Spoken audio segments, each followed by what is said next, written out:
안녕하십니까. 자, 이번 시간에는 2017년도 2회 전기기기 파트 문제풀이 시작하도록 하겠습니다. 자, 2번 문제부터 보도록 할게요.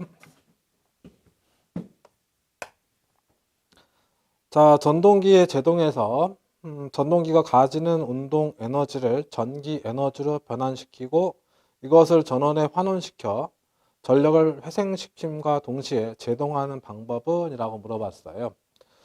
일단 문제에서 포인트가 되는 것은 제동, 즉 제동법에 대한 얘기가 되겠고요. 전기기기, 즉 전동기 쪽에서 제동법에 관련된 형태는 총 세 가지를 여러분들이 외워주셔야 되는데, 일단은 그 제동이라는 간단한 개념 설정해 볼 필요가 있죠.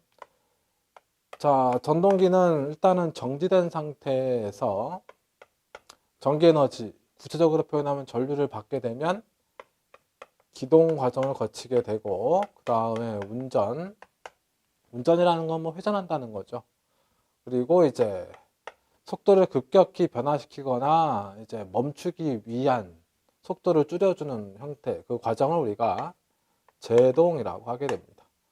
제동이 끝나면 다시 정지 상태로 가는 거다. 그렇게 여러분 봐주시면 돼요. 여기 계속 로테이션으로 돌아가는 거죠. 그때 그 제동법에는 크게 세 가지가 있다. 하나는 이제 그 회생제동부터 설정을 하고, 두 번째가 발전제동이 있고, 세 번째가 역상제동이 있습니다. 자, 회생제동이다 라고 하는 것은 이제 언제 쓰는 것이냐?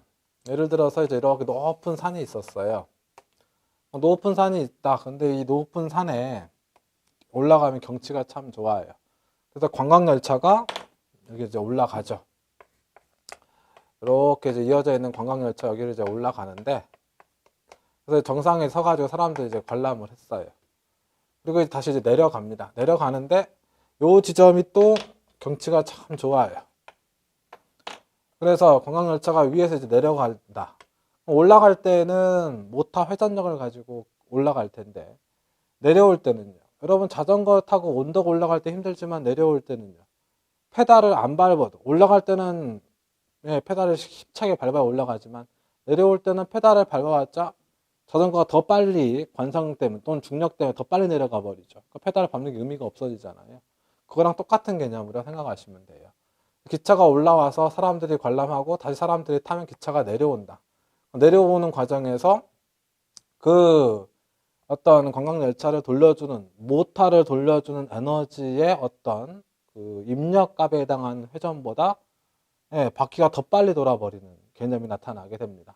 바퀴가 더 빨리 돌아버리게 되니까 이제 내려올 때는 전동기가 아니라 발전기로서 역할을 하게 돼요. 발전기로서 역할을 하게 된다고 보게 되면은 전동기가, 즉 회전체가 돌면서 발생하는 전기 에너지를 어디로요? 전원으로 보내버리는 형태가 되는 거죠. 즉 이걸 회로적으로 좀 표현을 해보게 되면, 여기에 이제 전원이 있을 것이고 이쪽에 이제 전동기가 있을 것이다. 그러면 전원의 전압이 있을 것이고, 예를 들어 100V로 잡죠. 전동기 전압은 90V로 잡죠. 왜요? 입력과 출력 같을 수가 없다라고 했죠. 이게 입력 부분, 이게 출력 부분이니까. 들어오면서 전기 에너지, 전압 강화 생길 거다 이거예요. 그런데 이 전동기라고 하는 것이 사실상 구조가 발전기와 똑같아요. 그러다 보니까 전동기 회전 속도가 더 빨라지게 되면 오히려 얘가 발전기 역할을 하면서, 발전기 역할을 하게 되면 오히려 전류가 반대 방향으로 가려고 하게 되는 거죠. 전원으로 반환하려고 하는 현상이 나타나게 됩니다. 그로 인해서 어떻게 해요? 얘에 나타나는 형태가 전류가 들어오는 형태에서 나가는 형태가 된다는 얘기는 결국엔 힘 받는 방향이 반대가 된다는 소리예요. 힘 받는 방향이 반대가 되면서 속도가 줄어드는 형태, 그걸 우리가 회생제동이라고 하죠.